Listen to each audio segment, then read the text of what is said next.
Now to a story you'll see only on 10. John Hinckley Jr., the man who tried to kill President Ronald Reagan, speaks out about his mental illness and how he wants to move on. And Ashley Knight is here in the studio with this exclusive interview. So Ashley, you just spoke with Hinckley. How does he intend to move on from nearly assassinating a president? Well, he's trying to move on, but unfortunately public perception is preventing him from doing that, he says. He lives in Williamsburg right now without any conditions put on him by a federal court. It's been 2 years since a judge granted him unconditional release. He had been living under conditional release since 2016 up until 2022. We talked with him today about those conditions and his mental state in 1981.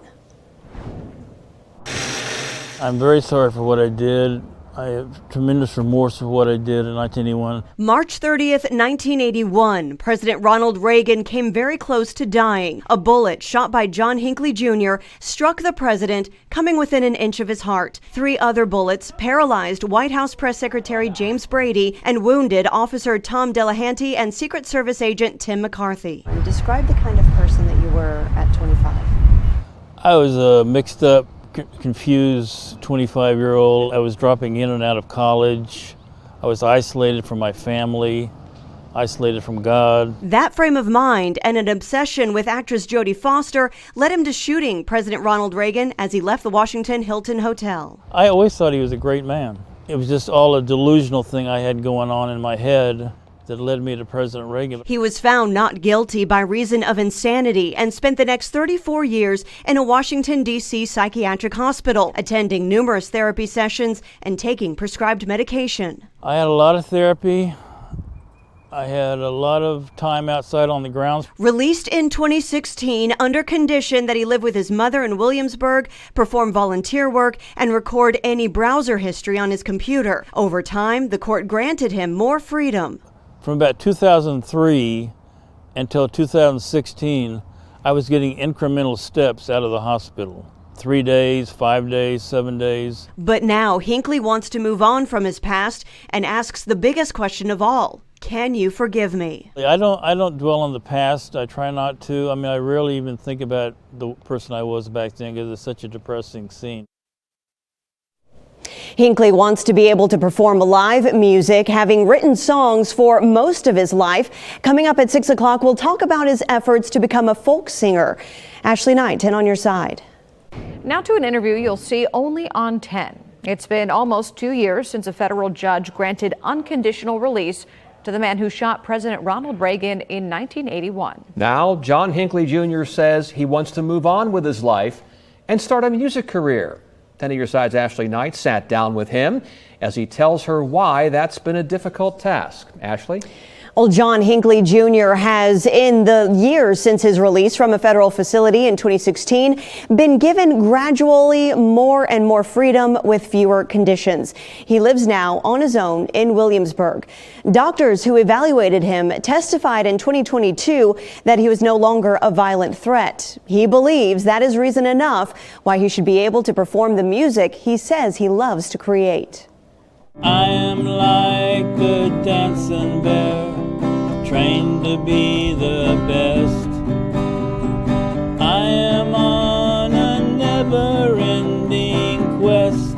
The man who took aim at President Ronald Reagan nearly 43 years ago is setting his sights on a music career. I'm living in Williamsburg and I got a good life. I take care of my cat. I take care of myself.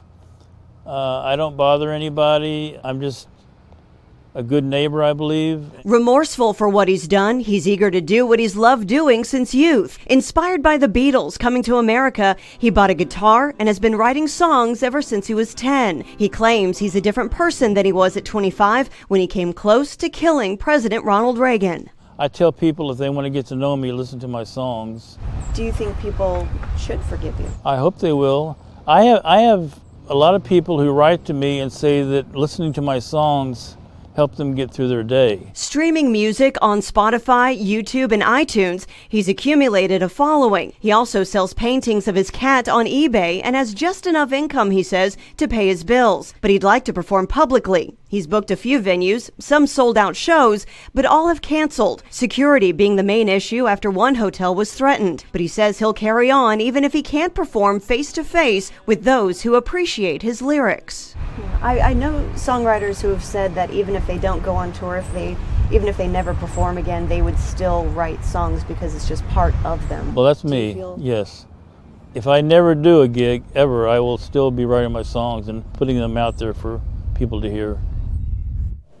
Now, Hinckley is not mandated to take any form of medication anymore, but he tells me he still takes medication daily because he feels it helps.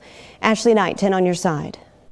Our story Wednesday on John Hinckley Jr. is now the top trending story on our website. We wanted to bring you more of that interview that we weren't able to fit into our story yesterday. Ashley Knight has more now on his time in a psychiatric hospital, what he thinks of President Reagan, and how he is trying to move on from his past through music. For someone who targeted and shot an American president, John Hinckley Jr. admits he wasn't a very political person, then or now. My family they liked President Reagan, and I like President Reagan, so it was never a sense of animosity. I'm just so glad that he survived my assassination attempt. But when he passed, I had a sense of sadness. For about 34 years, he spent his time at St. Elizabeth's Hospital in Washington, D.C. He attended numerous group and one-on-one therapy sessions. And when it got to be overwhelming, Hinckley turned to a sort of pet therapy. I had a lot of therapy. I had a lot of time outside on the grounds. I developed a cat colony at the hospital when I was out on my grounds privileges, and I took care of a bunch of cats, and they helped me get through my day. He was granted unconditional release in June of 2022. I was elated after 41 years. And being on unconditional release, Hinckley is free to travel wherever he wants. This concerned Patty Davis, President Reagan's daughter, and prompted a statement from her saying Hinckley was now free to show up on her doorstep. To that, he says, I'm not a dangerous person. I'm only looking for the good things in life. Patty Davis doesn't have a thing to worry for me. Hinckley now appearing to just want a simple life. Now I'm just so happy to have my freedom and be living here in Williamsburg, and things are going very well here. People leave me alone here. I'm happy. He's returned to a pastime he's clung to since he was a boy, songwriting. Hearing him talk about it, I got the sense that this may be what gives him meaning and purpose after spending the better part of 41 years focusing on his past. Tomorrow is another day. The best is yet to come. I asked what he wants his music to say to people. Life can be difficult, and try and overcome your hard times, and things will get better. Never give up. Never give up. He still hopes that a venue will book him in the future. Meanwhile, the 43rd anniversary of Hinckley's attempt on Reagan's life will be Saturday, March 30th. Ashley Knight, 10 on your side.